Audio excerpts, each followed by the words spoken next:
शास्त्रों का सार क्या है, भगवान के अवतार कितने हैं, धर्म किसकी शरण में गया। भगवान के 24 अवतारों का भागवत जी में विस्तार से वर्णन है। कितने अवतार हैं भगवान जी के?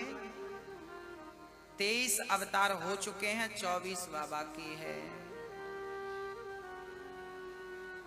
नारायण नारद हरि, कितने अवतार हैं भगवान के? 24। उनके नाम सुनिएगा। नारायण नारद हरि, कपिल देव श्री राम, हंस हयग्रीव मोहिनी, दत्तात्रेय सुखधाम, नरसिंह वामन व्यास जी, ऋषभ देव कौमार, यज्ञ पुरुष धनवंतरी, बुद्ध कल की अवतार, पृथु राजा 12 पुनि, कृष्ण चंद्र भगवान, परशुराम मत्स्य कमठ, पद्म पुराण प्रमाण। ये 24 अवतार भगवान के हुए हैं। किस अवतार को क्यों धारण किया? कारण है, व्यास जी महाराज ने 17 पुराण लिख दिए। उदास बैठे थे, तब नारद जी आ गए। नारद जी ने कहा, व्यास जी उदास हैं आप, क्या हुआ? व्यास जी ने कहा, क्या बताऊं, मैंने 17 पुराण लिख दिए पर शांति नहीं मिली। नारद जी ने कहा, जब तक भागवत की रचना नहीं करेंगे तब तक आपको शांति मिल ही नहीं सकती। नारद जी 4 श्लोकों की भागवत सुनाते हैं। उस आधार पर व्यास जी ने 18,000 श्लोक लिखे। नारद जी ने कहा, संगत बहुत बड़ी चीज है। पिछले जन्म में मैं दासी पुत्र था, मेरी माँ घर घर बर्तन धुलती थी, काम करती थी। मेरे गांव में कुछ संत आए, मैंने संतों की सेवा की थी। संतों ने मुझे मंत्र दिया था, ओम नमो भगवते वासुदेवाय। मैंने उस मंत्र का श्रद्धा पूर्वक जाप किया था, और जब वो संत जाने लगे तो मैं भी उन संतों के पीछे चल पड़ा। तभी मेरी माँ ने मेरा हाथ पकड़ के कहा, बेटा तू चला जाएगा तो तू मेरा सहारा है, मैं कैसे रहूंगी पुत्र तेरे बिना। मैं माँ के आग्रह पर रह गया। जब मेरी माँ मरी तो मैंने माँ का अंतिम संस्कार किया और सीधे संतों के बताए उसी मार्ग पर चल पड़ा जिस मार्ग को संतों ने कहा था। सत्संग, संतों की संगति लड़कपन में मिल जाए तो जवानी बुढ़ापा बढ़िया हो जाता है, और सत्संग कहीं देर से मिला तब तक की जिंदगी नरक की तरह व्यतीत होती है। जब आपको यथार्थ का बोध होता है तब पता लगता है कि हमने कितनी उम्र गवा दी व्यर्थ में। नारद जी जंगल में गए, वीरान घनघोर जंगल में नारद जी ने देखा कि यहाँ वृक्षों के अतिरिक्त कुछ नहीं है। भगवान को मैं कहाँ ढूंढूं? यहाँ खड़े होकर पुकारता हूं, वो कहीं भी होंगे, आएंगे। नारद जी एक आसन पर खड़े होकर और प्रेम से मंत्र का जाप करने लगे, ओम नमो भगवते वासुदेवाय। लड़कपन से जवानी, जवानी से बुढ़ापा चला गया। अब नारद जी को भजन में आनंद की अनुभूति होने लगी। एक दिन नारद जी को भगवान का दर्शन हुआ। आंख बंद थी, उनके सामने भगवान आ गए और भगवान का प्रेम से नारद जी ने बार बार दर्शन किया। अब वो बाकी झांकी जो आंखों पर बसी थी वो अंतर्धान हो गई। अच्छा, कभी कभी आपको स्वप्न में भगवान का दर्शन हो जाता है, कभी कभी आपको भाव बनाते हैं श्रद्धा से, आपको कभी कभी भगवान की एक झलक नजर आ जाती है, पर एक बार ही ऐसा होता है। फिर आप चाहो कि फिर वैसा हो जाए तो बड़ा मुश्किल होता है। अर्थात इसका अर्थ क्या है? एक मैया मेरे से बोली, गुरुजी पहले मुझे भगवान सपने में आते थे, अब नहीं आते। मैं रोज भगवान का चिंतन करती हूं, क्यों नहीं आते? मैंने कहा, भगवान ने कहा है कि जो छवि तुमने स्वप्न में देखी थी उसको मन में बसा लो, उसी का चिंतन करते रहो। इस जन्म में आपके इतने ही पुण्य थे कि आप भगवान की इतनी ही झलक देख सको। अब जो पुण्य आप कर रहे हैं, इस पुण्य के बल पर जो अगला जन्म होगा इस जन्म से कई गुना ज्यादा बार आप ईश्वर का दर्शन कर पाएंगे। ये नारद जी इस चीज के प्रमाण है। नारद जी का शरीर बूढ़ा हो गया, भगवान का तप करते करते उनकी छवि दिखाई तो पड़ती पर फिर गायब हो जाती। नारद जी रोने लगते कि प्रभु कहाँ हो। तब आकाशवाणी हुई, नारद जी तुझे इस जन्म में मेरा दर्शन नहीं होगा, अगले जन्म में तुझे मेरा दर्शन होगा। वही बालक मरकर दूसरे जन्म में ब्रह्मा के पुत्र बने नारद जी। और अब तो पिछले जन्म में जो तप किया था उसका प्रतिफल आज मिल रहा है। जो कल किसान खेत पे बीज बोया था ना, आज उसकी फसल काट रहा है। जो आप भक्ति करेंगे वो व्यर्थ नहीं जाएगी। इस जन्म का किया हुआ आगे आपको मिलने वाला है, मिलेगा जरूर। नारद जी को दूसरे जन्म में भगवान का पुत्र बन के जन्म लेना था नारद जी के रूप में, और वो भगवान के दर्शन में निमग्न रहते। जब ध्यान लगाते तो भगवान साक्षात प्रकट हो जाते। बस भक्तों, भगवान की भक्ति करिए, उनकी झलक मिले तो भी खुश रहिए, ना मिले तो कोशिश करिए, दर्शन होगा जरूर। अच्छा, स्वप्न का दर्शन भी उत्तम दर्शन है, धीरे धीरे आपको बढ़ेगा। भगवान का दर्शन असंभव नहीं है।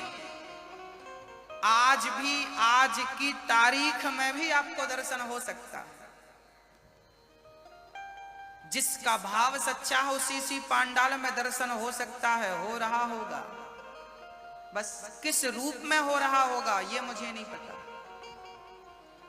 हो रहा होगा किसी किसी को। और आप भगवान का चिंतन करते करते यदि सोएंगे ना तो आपके स्वप्न में भगवान जरूर आएंगे। अच्छा, जिनके स्वप्न में भगवान आ जाते हैं, एक बार दर्शन दे देते हैं, समझ लेना कि आपकी भक्ति सही दिशा पे चल रही है, ईश्वर की ओर आप बढ़ रहे हैं, वो दर्शन मिलेगा। आप पक रहे हैं, आपकी भक्ति पक रही है, सही दिशा पे चल रहे हैं आप, सही दिशा पे। और प्रेम बढ़ाइए और प्रीति बढ़ाइए। हाँ हाँ, महाभारत के चर्चा से व्यास जी ने भागवत की शुरुआत की। महाभारत दो पक्षों में था, कौरव और पांडव। अच्छा मैया जी, भगवान श्री कृष्ण महाभारत में थे या नहीं थे? ना भैया जी, मोबाइल मत चलाइए, अच्छी आदत नहीं है। हाँ, बोलिए भक्त वत्सल भगवान की मैया जी। ओ मैया, पीछे आवाज आ रही है ना? ठीक आ रही है तो हाथ उठाओ। आ रही है, ठीक। भगवान कृष्ण का दर्शन पांडवों ने भी किया था, भगवान कृष्ण का दर्शन कौरवों ने भी किया था, है ना? पर पांडवों ने भगवान को पहचान लिया और कौरवों ने भगवान को नहीं पहचाना। जैसे दुर्योधन के सामने भी तो भगवान खड़े थे, पर दुर्योधन क्या कृष्ण को पहचान सका? जिस दृष्टि से कृष्ण को अर्जुन ने देखा, क्या उस दृष्टि से दुर्योधन ने कृष्ण को देखा? याद रखना भक्तों, ईश्वर तो आपके सामने ही है। जैसे दुर्योधन के सामने भगवान थे, केवल दृष्टि अर्जुन वाली हो जाए तो आप पहचान सकते हैं। दुर्योधन वाली दृष्टि होगी तो वो सामने खड़ा होगा, कैसे पहचान सकेंगे आप? ईश्वर का मिलना मुश्किल नहीं है। मीरा जैसी दृष्टि प्राप्त कर लेना, अर्जुन जैसी दृष्टि प्राप्त कर लेना, भक्तों वाली दृष्टि प्राप्त कर लेना कठिन है। भगवान आज भी, मैं विश्वास से कहता हूं कि मेरा वही कन्हैया जो अर्जुन के रथ को हाँक रहा था, अर्जुन के रथ का सारथी था, वही मेरा कन्हैया यहां कहीं है, बस मुझे नजर नहीं आ रहा। अभी यहां है वो, मुझे देखकर, आपको देखकर हंस रहे हैं, कह रहे होंगे मन में मैं तो तेरे सामने खड़ा हूं, पर क्या करूं, मेरी दृष्टि अर्जुन वाली नहीं है ना। वही अर्जुन वाली दृष्टि बनाने के लिए तो नाम जपता हूं। भगवान से जब प्रेम होगा, भगवान से अथाह प्रीति होगी, तो भगवान वही दृष्टि देंगे जिस दृष्टि से गोविंद का दर्शन होता है। वो चाहेंगे तो वो दृष्टि प्राप्त होगी, नहीं चाहेंगे तो बड़ा मुश्किल है। हाँ, तो भगवान से प्रार्थना रोज किया करो, हे प्रभु मुझे वो दृष्टि दीजिए जिस दृष्टि से आपका दर्शन होता हो। एक बार मैं आपका दर्शन कर लूं प्रभु, एक बार तो ऐसी दृष्टि दीजिए। ये जो हमारी आंखें हैं ना, इन्हें चर्म चक्षु कहते हैं। इन चक्षुओं से संसार की चीजें ही नजर आती हैं। और याद रखना, इन आंखों में इतनी शक्ति नहीं है कि ये पर्दे के बाहर देख सकें। आपको मैं नजर आ रहा हूं क्या? नहीं ना। देखो आपको मैं नजर आ रहा हूं ना, अभी आ रहा हूं कि नहीं? अभी आ रहा हूं। अब आ रहा हूं क्या? मेरे और आपके बीच में कौन आ गया? मेरे आपके बीच में केवल पर्दा आ गया।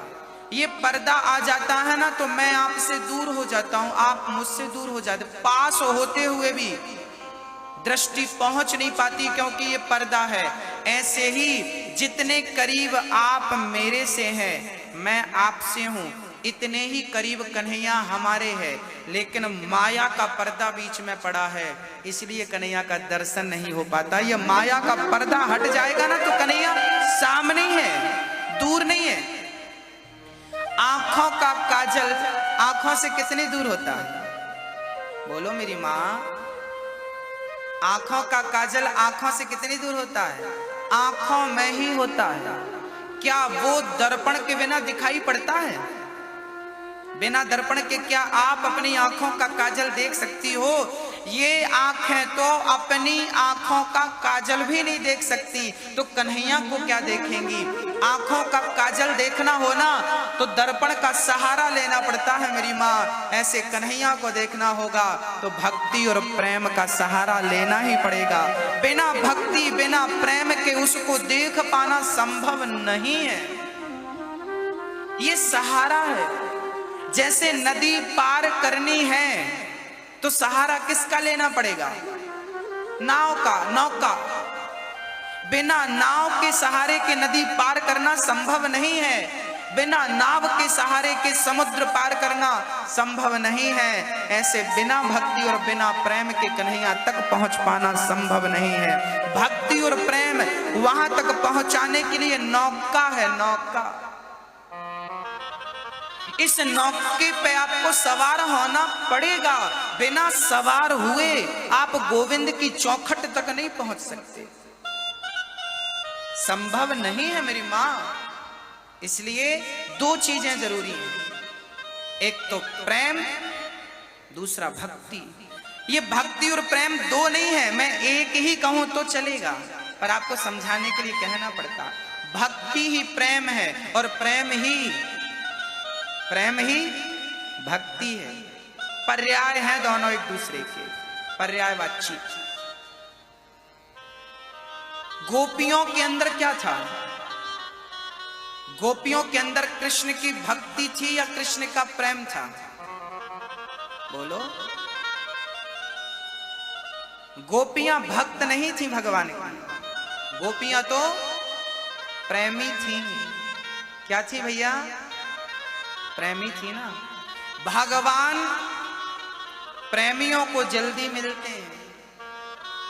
केवट कहता है कि प्रभु पांव धुला लीजिए, बिना पांव धोए मैं आपको पार नहीं लगाऊंगा।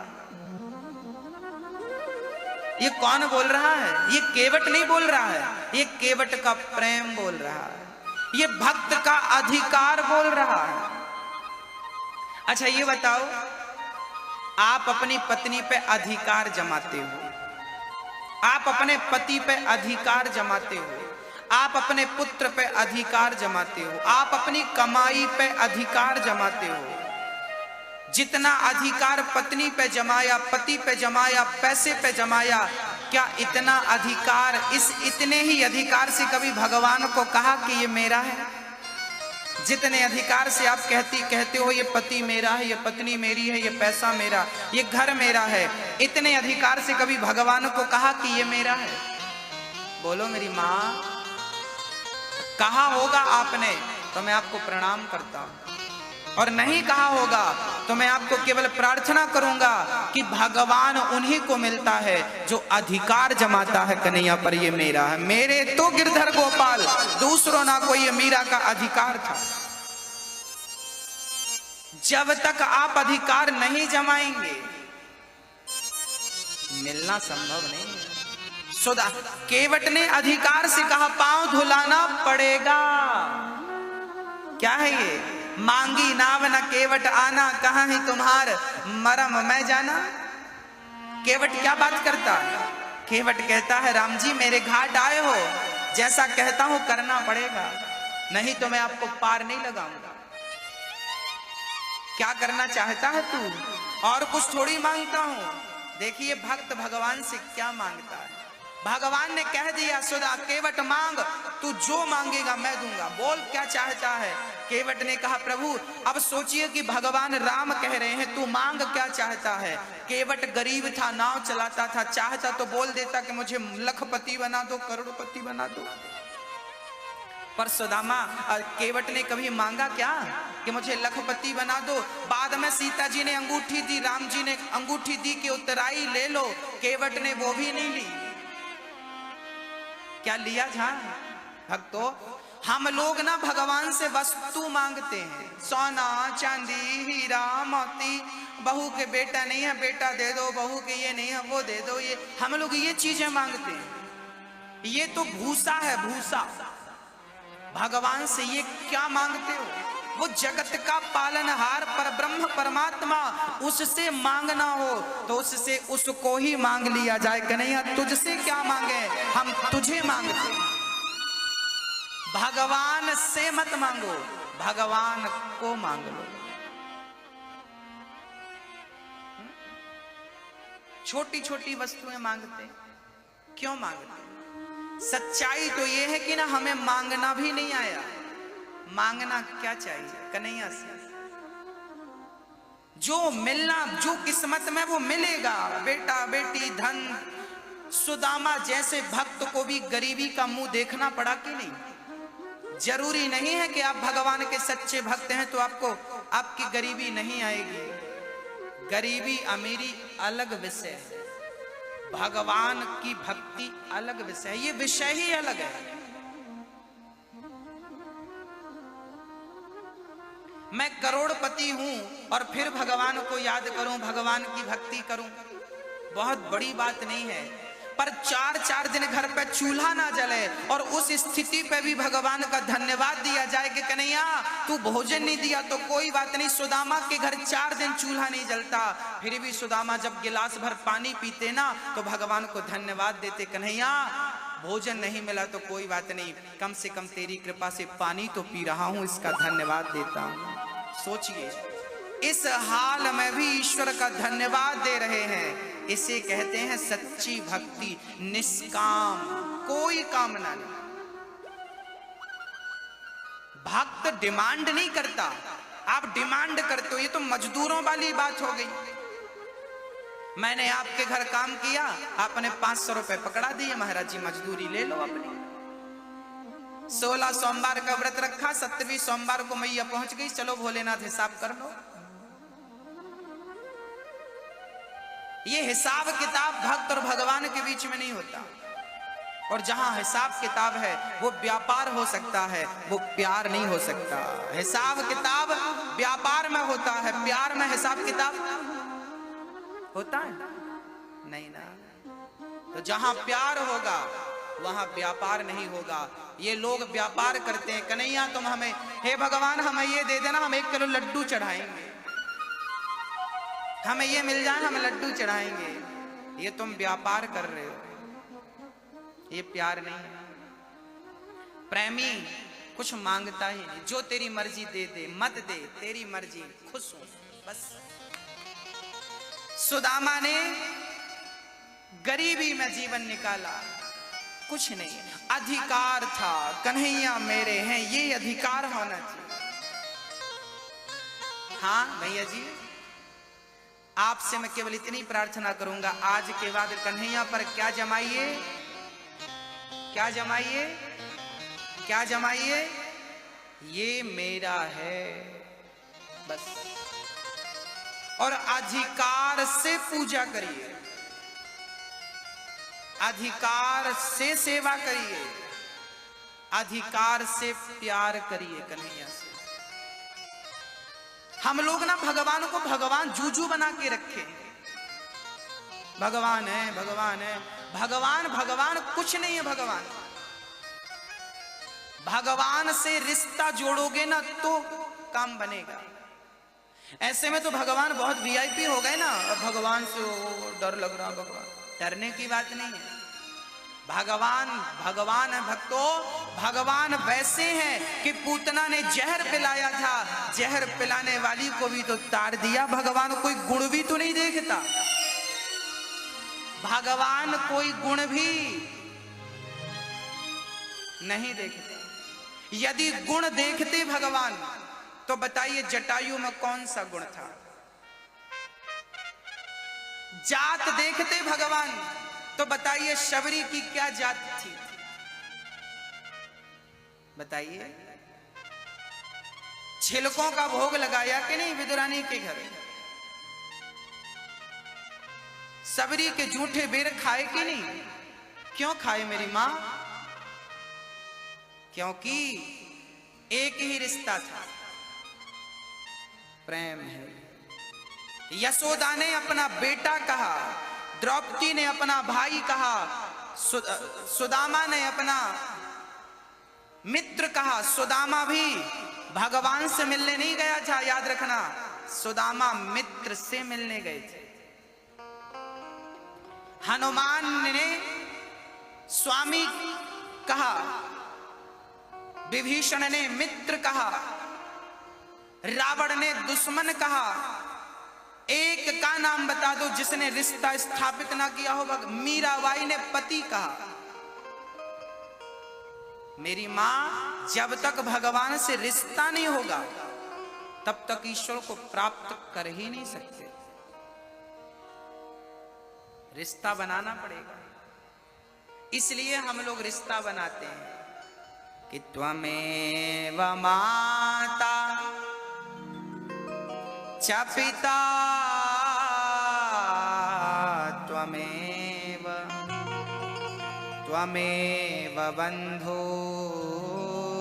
सखा त्वमेव। कन्हैया कौन है हमारे? आप लोग आरती गाती हो ना, मात पिता तुम मेरे, शरण गहूं मैं किसके, तुम बिन और ना दूजा, आश करूं मैं किसकी। ओम जय जगदीश हरे।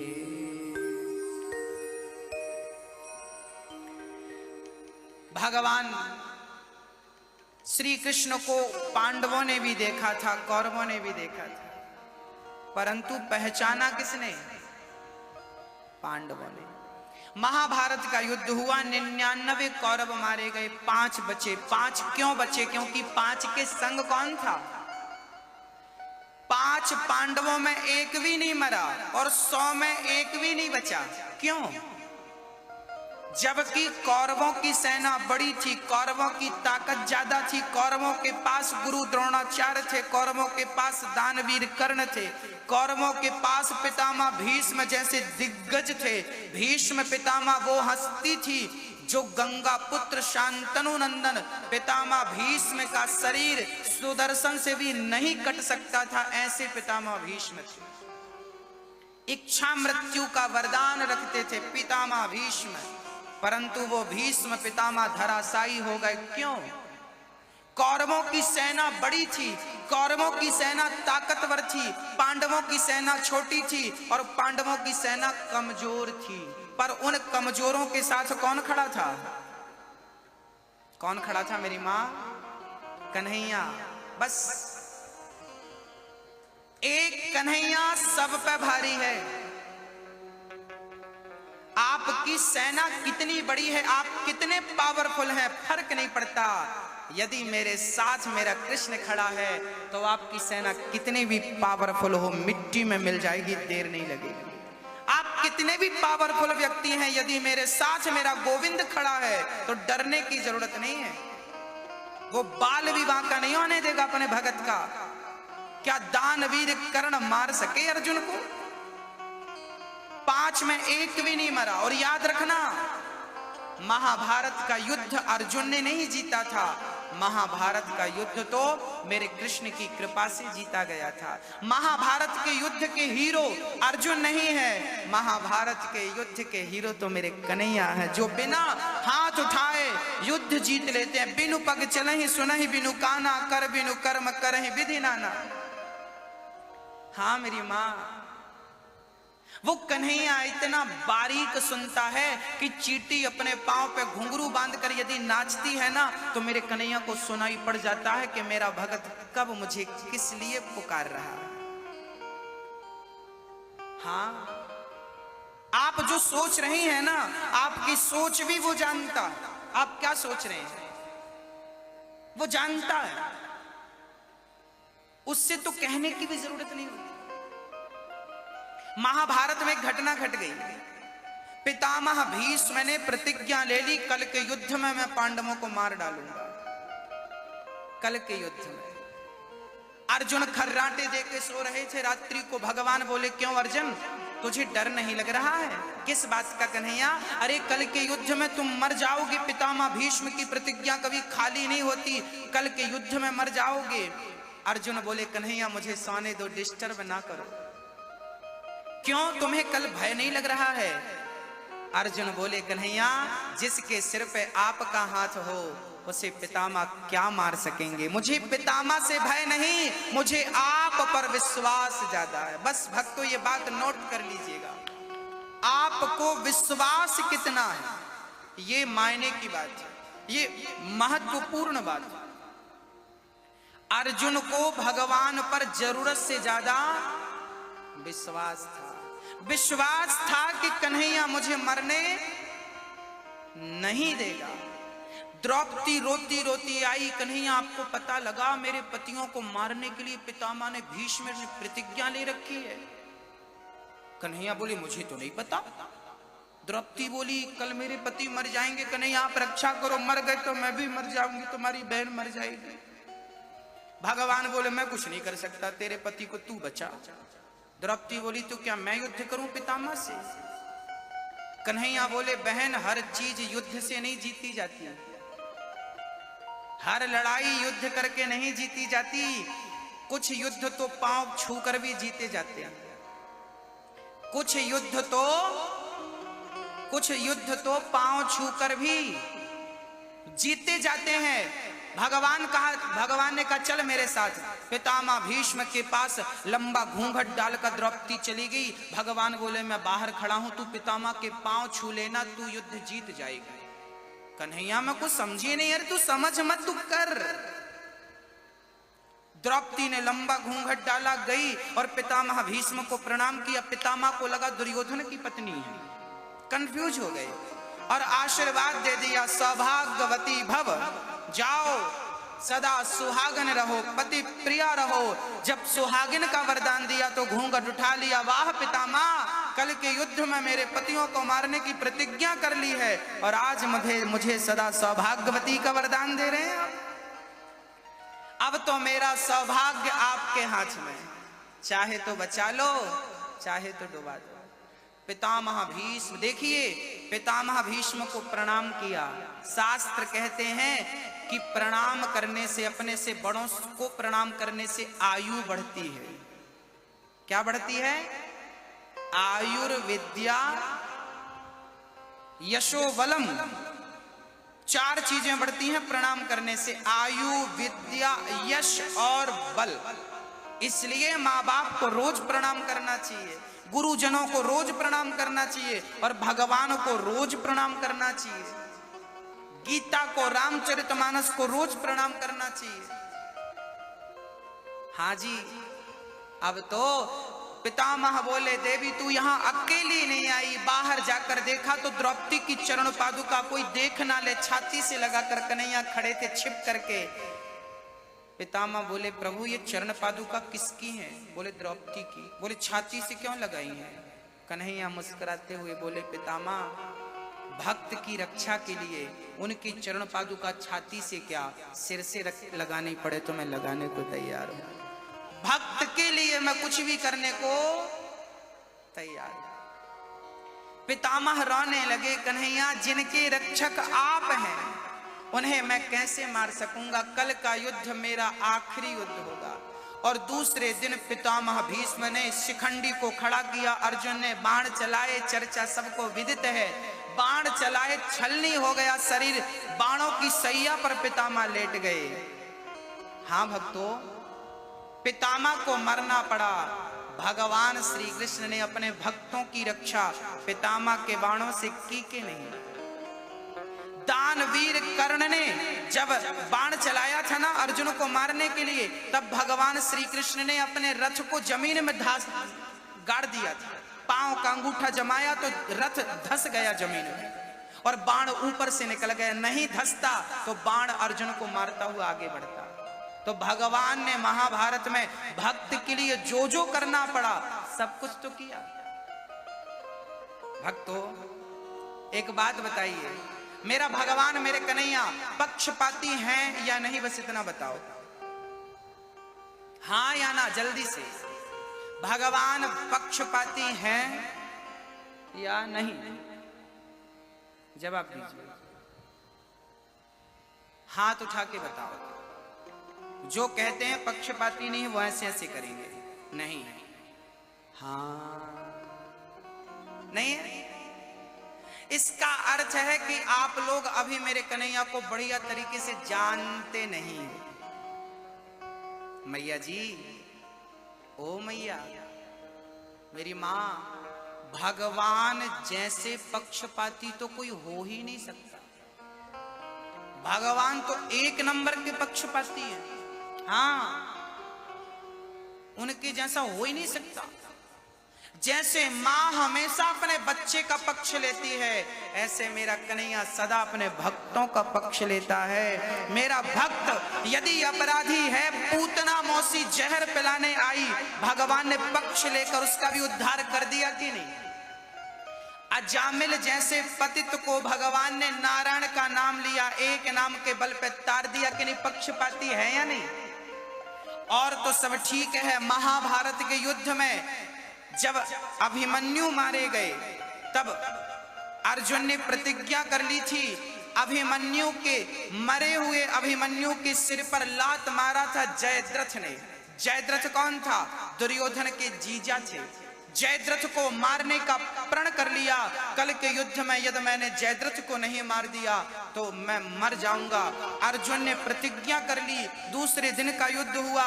जयद्रथ को बड़ी पहरेदारी पे कौरवों ने रखा और युद्ध चल रहा था। अर्जुन अपनी प्रतिज्ञा के लिए आगे बढ़ रहे थे, पर जयद्रथ तक पहुंच पाना संभव नहीं था। युद्ध खत्म होने में मात्र 1.5 घंटा बचा था और जयद्रथ अर्जुन से बहुत दूर था। वहां तक पहुंच पाना 1.5 घंटे में संभव नहीं था।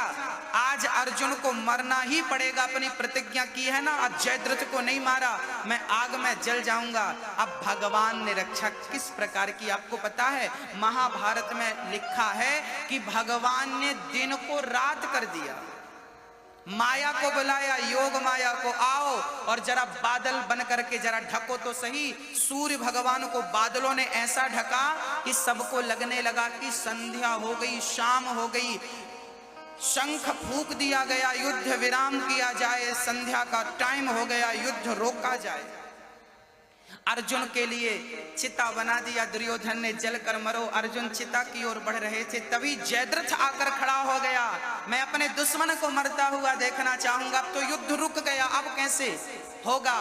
जब जयद्रथ सामने आया तो भगवान ने माया से कहा तुम्हारा काम पूरा हुआ।